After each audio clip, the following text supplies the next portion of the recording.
What's up, guys? Welcome back into the Ballroom Podcast. This is episode 15. I'm your host, Rohan and Arav, and as always, I'm here with my good friend and co-host, Arav with Wadi. Arav, what's going on? I'm good, Rohan. We've had some exciting game twos and game threes here in the conference finals. Let's get straight into it. Yeah, we're going to be recapping the game twos and threes in this one. So Yeah. a lot of basketball to look at and recap, but it should be a lot of fun. Let's start off with the Eastern Conference Finals, the Heat and Celtics. The Heat now lead 2-1 after game three. But in game two, Celtics won this one 127-102 and tied the series at one apiece after losing game one when Jimmy Butler went off for 41 points in that one. But in this one, Celtics bounced back in a huge fashion. And they just couldn't miss a shot in this game. They shot 51% from the field. They went 20 of 40 from three. That's good for 50% from the 3-point line. And they were up 70-45 at halftime. In the first half, they shot 58% from the field and were 12 of 19 from three. And in the first quarter alone, they were 9 of 11 from three. It's crazy. So they just couldn't miss a shot. Yeah, they couldn't miss anything. Yeah. And yeah, they got contributions from everyone. From literally everyone on the teams. They had 6 players in double figures, and Marcus Smart returned after missing game one and gave them a huge boost, which shows how essential he is to the Celtics. As we can see, they lost game one without him, and in game two, as we saw, he gave them he was crucial for them.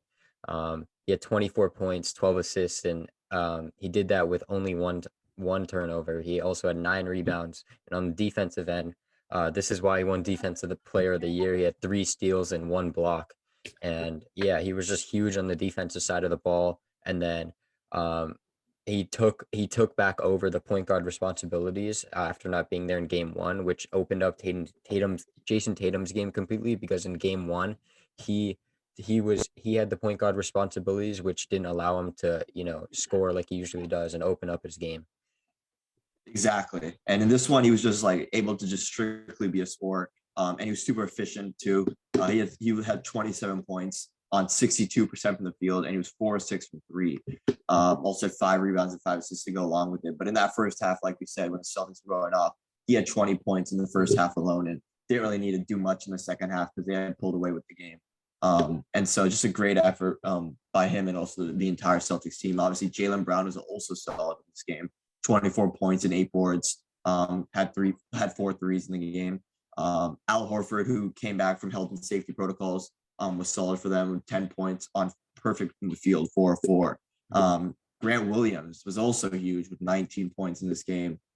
Peyton Pritchard had 10. So they got contributions from everyone across the board. They were just getting scoring, and they were scoring at will pretty much. And they just had another one of those hot shooting nights like we've seen in the Bucks series, where they just can't miss a shot, and they're just so tough to beat if you're the opposing team.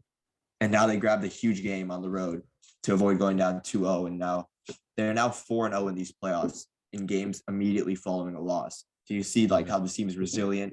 They fight back, and they don't really let a one loss get to them. They're able to adjust. A big reason for that is obviously their coach Ime Udoka and the entire coaching staff. They're able to adjust on the fly. Make great adjustments, and the players are also able to respond at a high level and sort of have that sense of urgency in order to not sort of let the series slip away. Yeah, and I mean, for the Heat, they went up. They came out the gates super hot. They had an early 10-point lead in the first quarter. I think they went up 18-8 or something like that. And then after that, they just got smoked out of the building by the Celtics, shooting and scoring, and they lost their first home game in these playoffs after being 7-0. But Jimmy Butler was solid yet again. He had 29 points on 11 of 18 shooting. He tried to spark a comeback in the third after having 16 in the third quarter, and they cut the lead to 17 points. But the Celtics they're like a championship worthy team. They're a 2 seed for a reason. They're not the type of team to blow such a big lead. Cough cough, the Timberwolves. And yeah, they're different. They're just not going to let that happen. They went on a 12-2 run to end the quarter, to push the lead back to 27 and ultimately put the game away. Exactly. The Celtics, and a big reason that's obviously their scoring. They were just able to keep putting buckets in and put the pressure on the Heat, and the Heat they didn't have anyone to match that. And other than Jimmy, Like no one else really came along for the ride in this one. Oladipo and Vincent had 14, which was solid. Hero had 11, but no one else was in double figures. And like we've seen throughout the playoffs, like the Heat have just had like big games from like just like one person in every game. Like some nights Yeah. it's the Max Strus game, or they're gonna have a hero game here and there. But they didn't really have anyone go off. And I think we can also look at Bam, like he's supposed to be their second star off, and he needs to be their second star offensively, but the Heat have just not been able to get him going, and he's not been able to get himself going. He had only 6 points in this game on 3 of 6 shooting. He also had a quiet game one. And so the Heat just really need to get him going offensively to add on to his amazing defense, which he's been the anchor for their defense all season and all series. We know that he's going to bring it on the defensive side of the ball every game, but it's his offense that if they can really get that going, they're going to be a really dangerous team, and they'll be able to put the pressure on the Celtics. And he needs to also be, that second star next to Jimmy Butler consistently, because you can't really rely on, one role player sort of having a career night every time. They're usually going to stay in the role. Obviously, it's a luxury for them to have those nights, and they've had it because they're so deep. They have players that are capable of doing that. But especially with him being like the most skilled center in the series and going up against, a 35-year-old Al Horford and Grant and Rob Williams, who are a bit undersized. But obviously, we know how strong they are defensively. But Bam is obviously the most athletic and the most skilled out of all of them. So he just needs to use that. And oh boy, did he do that in Game 3? Yeah. Oh boy. He just proved us all wrong. Yeah. In Game 3, this was the Bam takeover game, right? Mhm. 31 points on 15 of 22 shooting, 10 rebounds, 6 assists, 4 steals, 1 block. He was plus 17, which was the highest plus minus on the team by 4. And the Heat won Game 3, 109-103 to take a 2-1 series lead. What were your thoughts on that?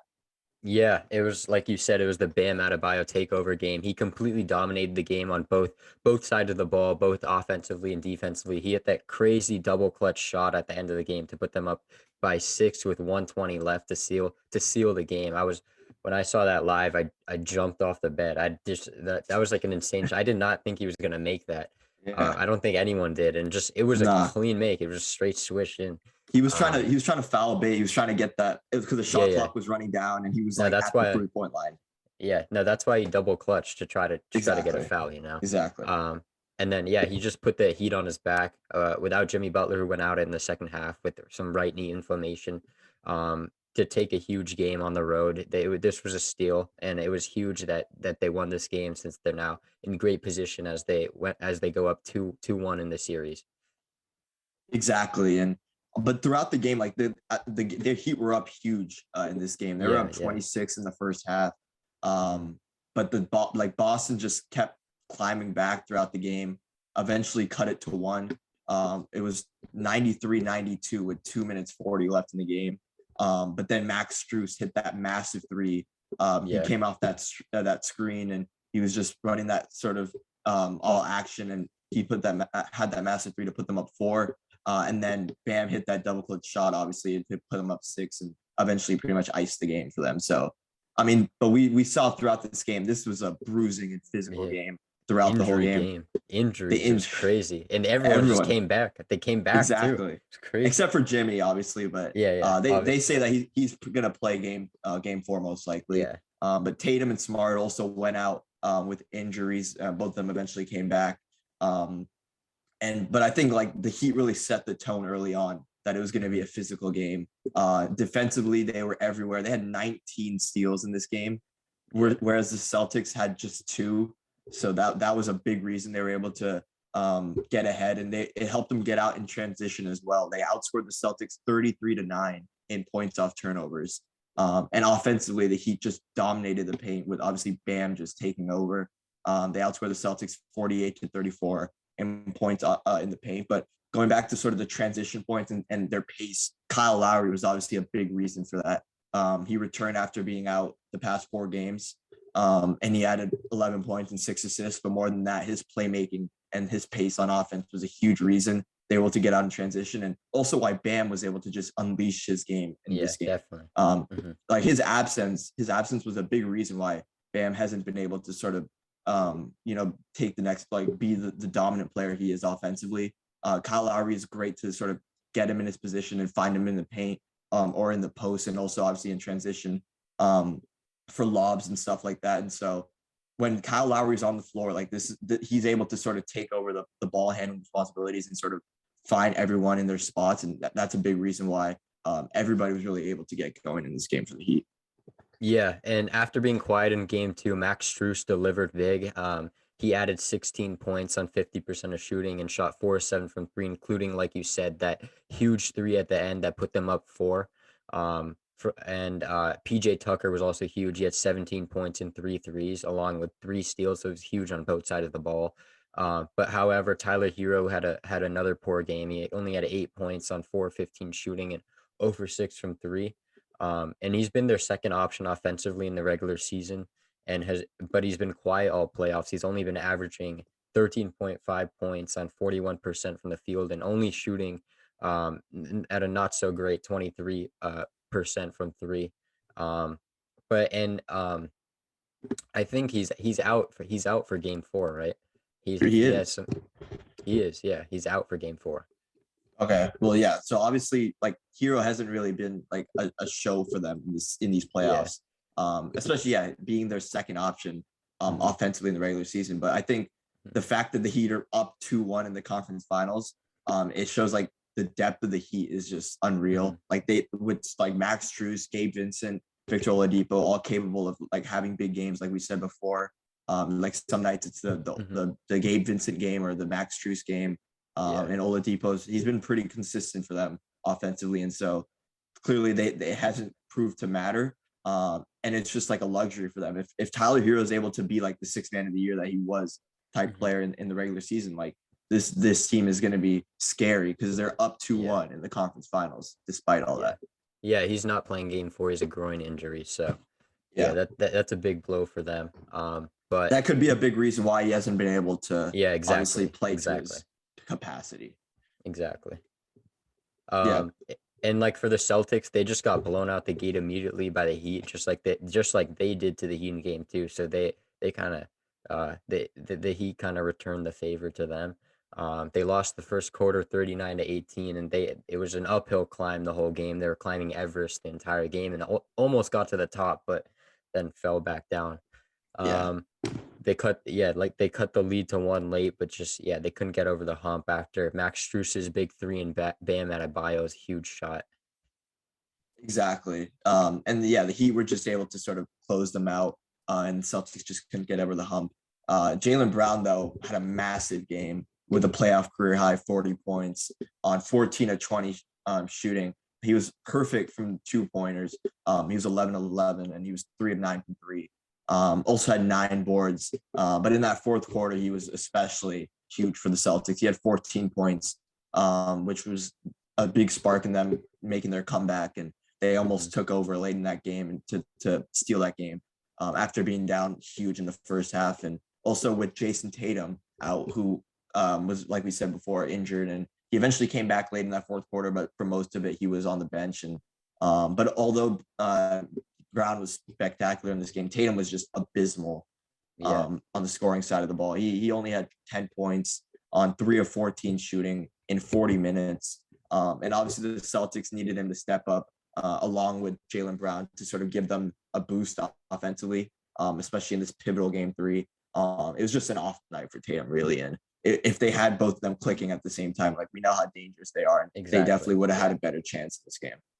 Exactly. And I mean, Tatum had an off night, but Al Horford was huge in this game with 20 points and 14 rebounds. Marcus Smart added 16 points and 7 assists, but it wasn't enough, mainly because Tatum just didn't bring the scoring that he usually does, and the Celtics kind of need that in order to, beat the Heat, and beat like any good team. They need Tatum to step up, and that was a big reason why they lost the game. Exactly. And they were also killed by turnovers. They had 23 turnovers versus the Heat only had 8. And a big part of why the Celtics turned the ball over 23 times was because of the Miami Heat defense. Jaylen Brown had 7, Tatum had 6, Marcus Smart had 4, and Horford had 3. Yeah, and like we said, like the Heat had 19 steals versus the Celtics too. Like they were just everywhere on defense, and just getting deflections left, right, and center. They were just on the Celtics case all game. All the players were uncomfortable. Like the fact that Tatum had 6 and Brown had 7, like, and Smart had 4, like all of them were just they were just getting clamped by the Heat defenders. And we know how elite the Heat defense is. We also know how elite the Boston Celtics defense is. So that's basically the tail of the game. The Heat just out defended the Celtics in that aspect, and they just out physical them on both ends. And the Celtics just weren't able to match it for most of the game until obviously late in the fourth quarter. But the Heat were just able to close it out then, and it was a little too late. Yeah, definitely. The part where the Heat were able to close it out, that's just, I mean, Celtics can't really do anything about that. The Heat just hit some insane shots, and I Yeah, feel like in the fourth quarter, the Celtics really played like good Celtics basketball, especially without Jason Tatum for a lot of it. yeah, But like, I feel like in Game 4 with Jason Tatum back, and hopefully he's back to like 100%. And hopefully he doesn't replicate how he scored in this game. I feel like the Celtics can have a great shot at tying the series 2-2 at home. If they lose at home, going down 3-1 back to Miami would just not be the ideal situation for them. exactly. Because then they'll have to win. They would have to win the next 3 games, and 2 of the 3 are in Miami. So Yeah. they're going to put themselves in a pretty tough position. But obviously, Game 4 is pivotal for both teams. He can just sort of step on the neck of the Celtics next with this win.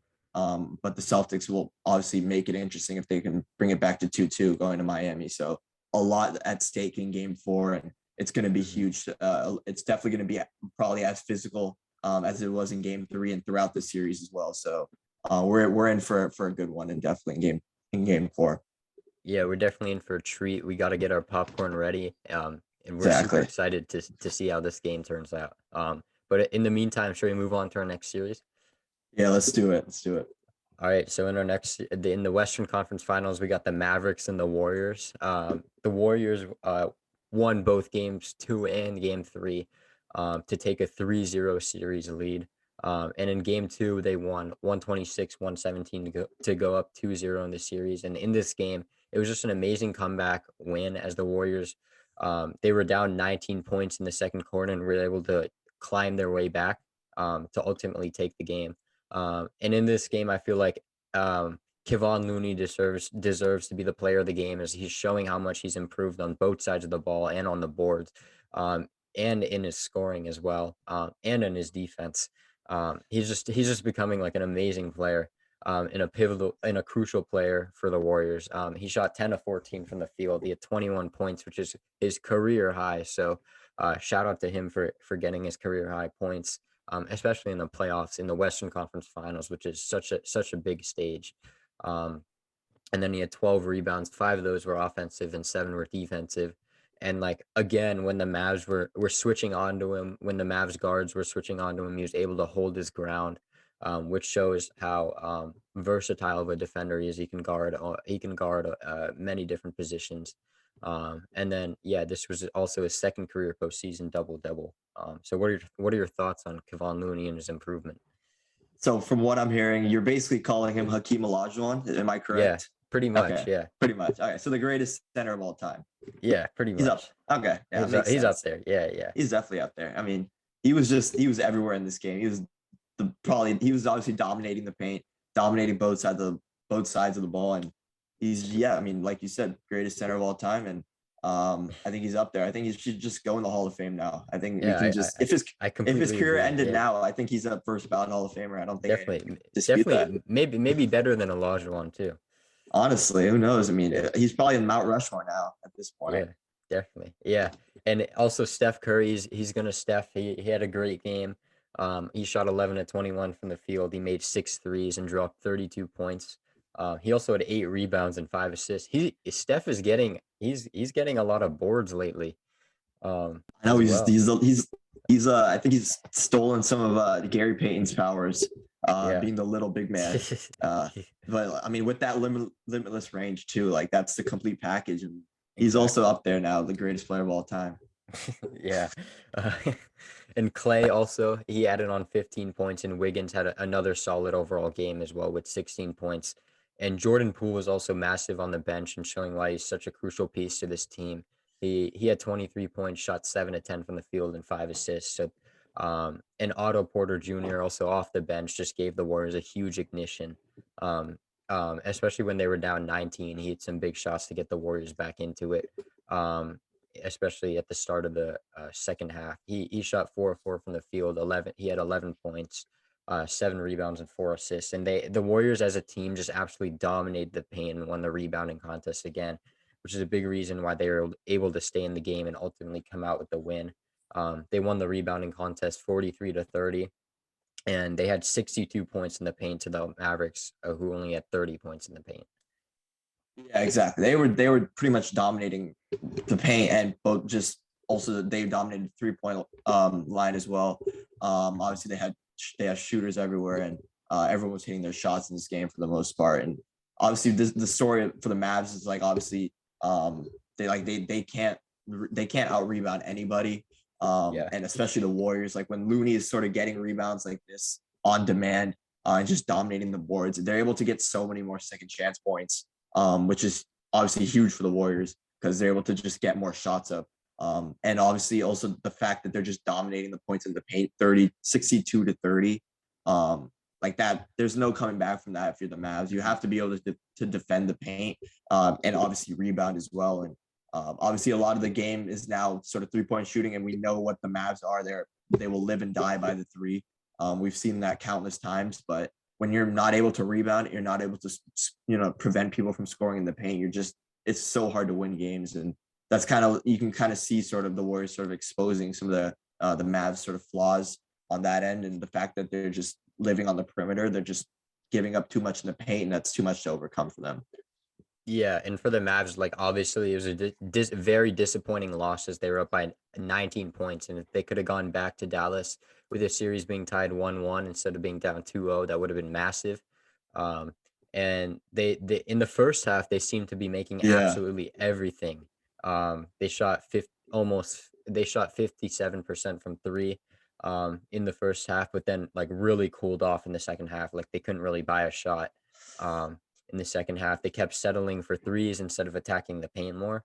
And then when like I said before, when guards like switch on to Looney, they just still kept shooting instead of trying to Yeah. blow by him, getting an easy layup, which is why Looney was able to hold his ground so well.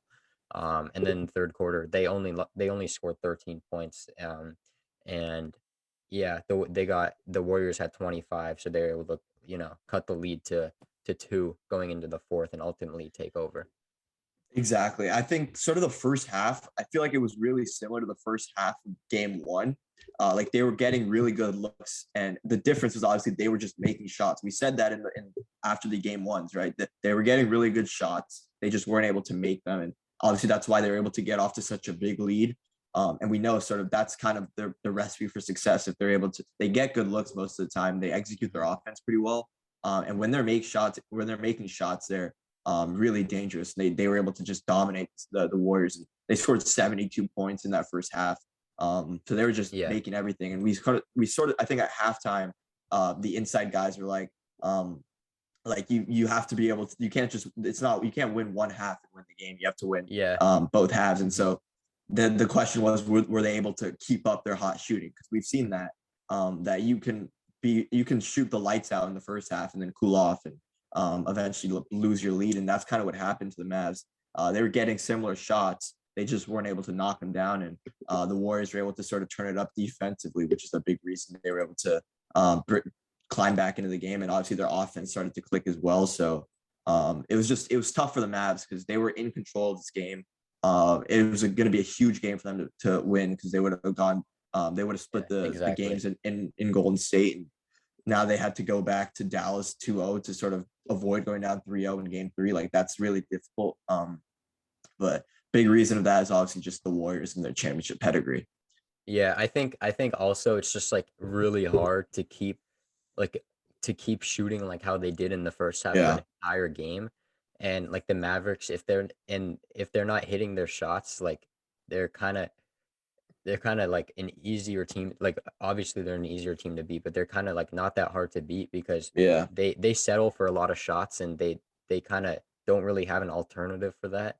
I mean, we saw a little bit in game 3 where they were attacking more, but they ultimately, as the game progressed, they just continued to settle for shots and they couldn't hit them. So I Yeah, feel like they just need to try to make adjustments and attack the basket more, especially when their guards switch on to Looney and stuff. They should try yeah. to blow by him and get an easy layup instead of settling for a three. Exactly. Like Brunson, obviously he's so crafty in the paint area and getting to the Yeah. cup and also getting to the free throw line. Same with Luca. He's able to get to the free throw line so well just because he's such a big body. And he can just barrel his way into the paint. But going back to sort of talking about how they cooled off in the second half, like I think in the first half they kind of kept the crowd out of it for most of it.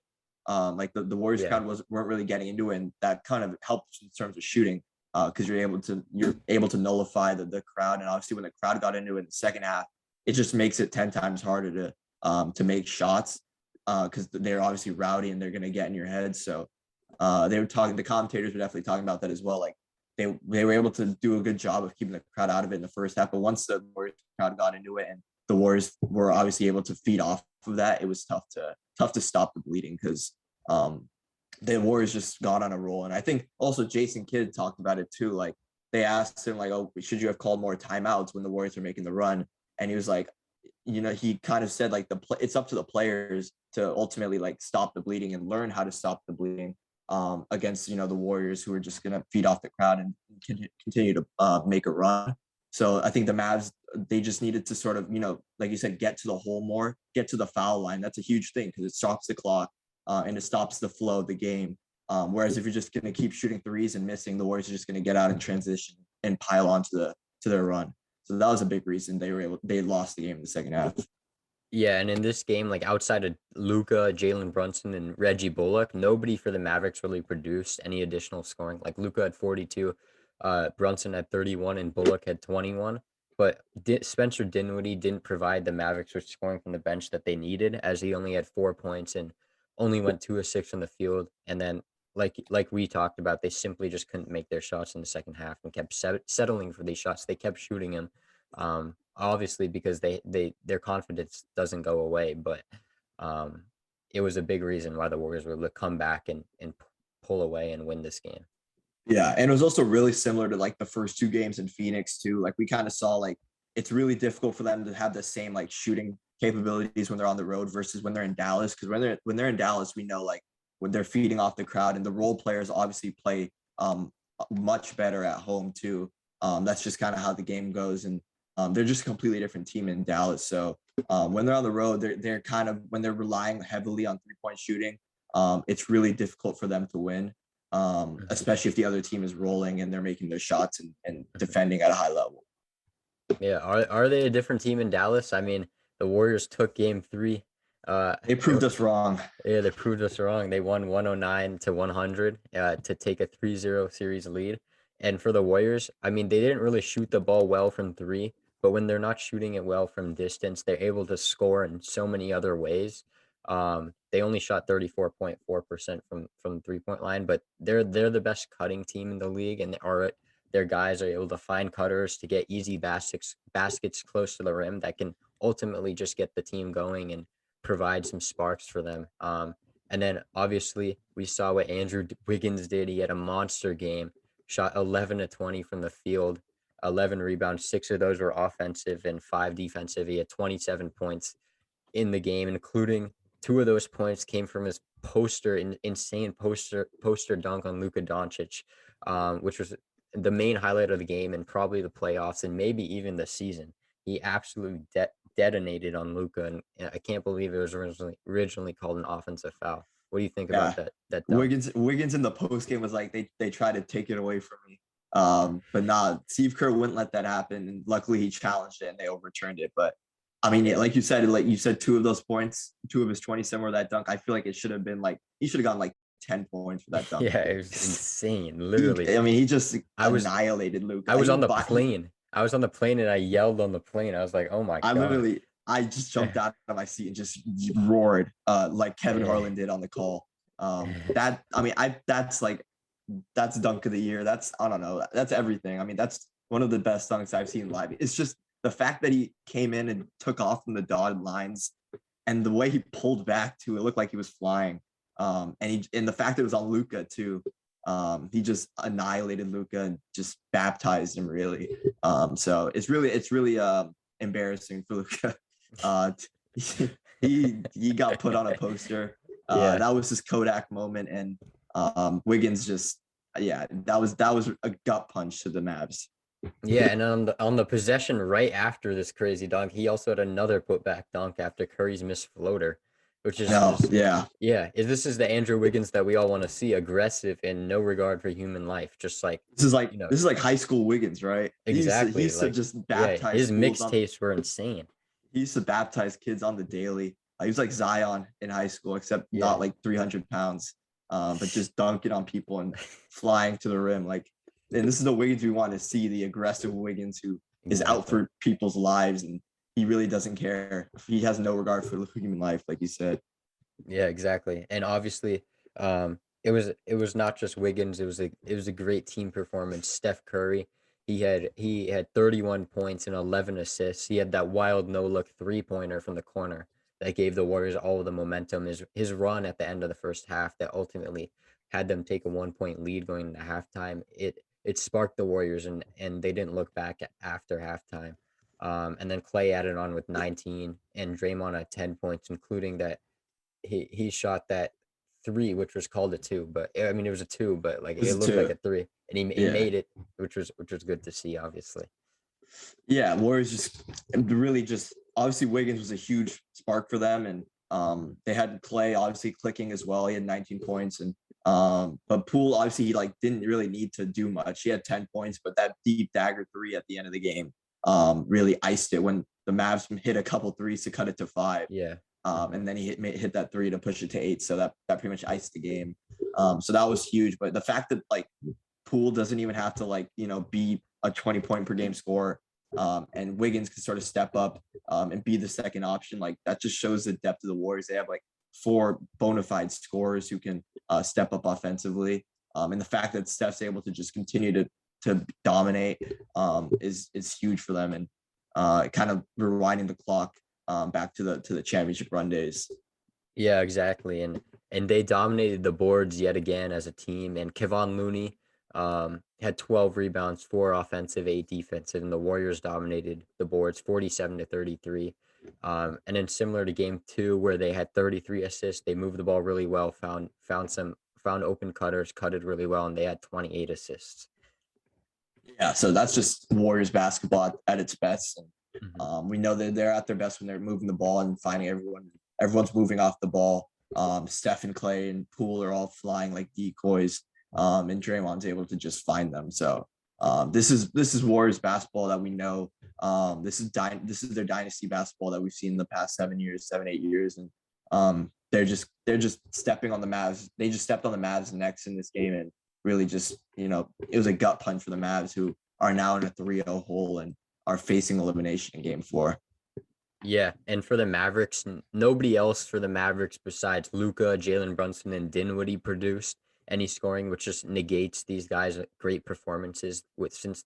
Since any team can't really win when only 3 guys show up, and especially against the Warriors. I feel like this is a recurring pattern, especially in this series, where only 3 guys are showing up for the Mavericks and nobody else is scoring.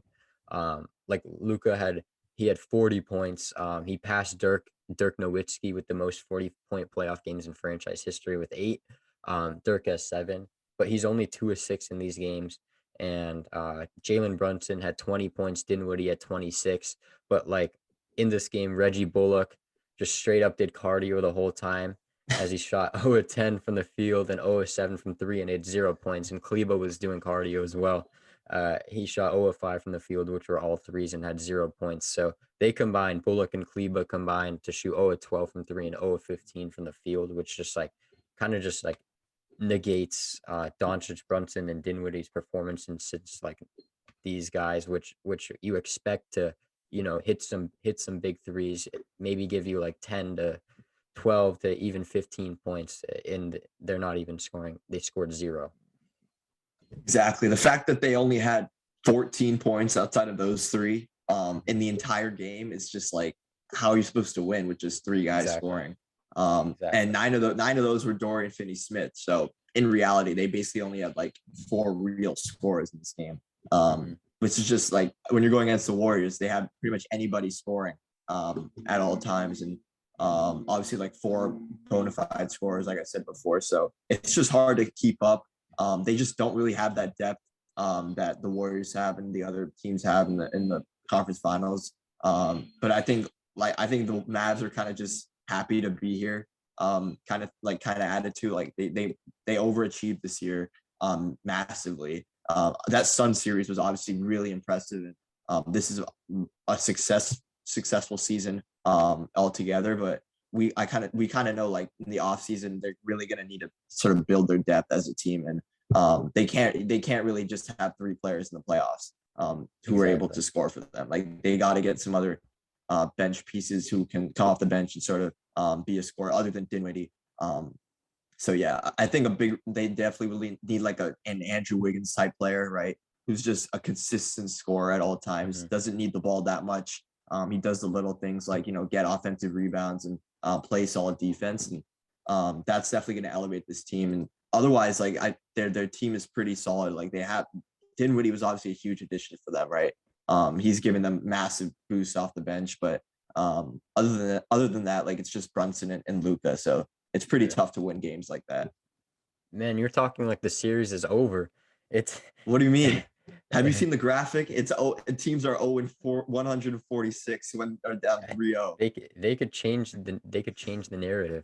We don't know. But I think most people knew. I mean, I obviously was under the impression that this was going to be a very close series. I know you were. had the Warriors in 7. I wasn't under the impression, but now I'm kind of just like, I'm throwing in the towel. Because I've been rooting for the Mavs these last 2 games, like, mildly, because I was like, I thought it was going to be a close series. Like, I wanted a competitive series because I love watching the Mavs. They're just not able to keep it going, and at this point, it's kind of like there's not much more you can do. I feel like the Warriors are running away with it. So, I think you just have to look into the offseason for the Mavs at this point. But nonetheless, you got to be happy if you're a Mavs fan, because this was a success. This was great. They made it to the Western Conference Finals, and they still have one. They have a chance, We'll see. I'm hoping they keep it competitive, because if they steal Game 4 and even steal Game 5 on the road, like, that will be huge. But I think the Warriors are going to definitely – I feel like they might even lose Game 4 on purpose, because Joe Lacob might pull a few strings and make them close it out in Game 5 in San Francisco. But that's you're playing with fire at that point then, because the Mavs are a dangerous team when they're hitting shots. Yeah, definitely. I'm looking forward to Game 4. I'm looking forward to see how this series pans out. And I'm just excited to see how both the conference finals, both East and West, turn out, and we're in store for some great basketball. Yeah, definitely. We still got some good basketball left. Obviously, the Heat Celtics series is still super competitive. Like, we don't know who's going to win that series at all. It's still completely up in the air, and a lot of physical basketball there. But hopefully this series, the Mavs Warriors, continues to be entertaining, and Mavs can keep it competitive, steal Game 4, and put it on the Warriors to close it out in Game 5. Otherwise, it's going to be really interesting. We see, like, in the Sixers Raptors series, it's not over till it's over. The Raptors the team that's down 3-0 can always put the pressure on the team up. Yeah, so, definitely. The Warriors have a lot of work left. The series is definitely not over. Yeah, even against the Nuggets, when they won Game 4, it was a little. Exactly. The Warriors had some pressure on them Game 5, and it was a really close game. So. Yeah, exactly. It's not over till it's over. Exactly. But thank you guys for joining this episode. Definitely a lot of good basketball we talked about, and hopefully we have a lot of more interesting basketball to talk about after the Game 4s. Yes, thank you guys for tuning in. See you guys after the Game 4s. You guys.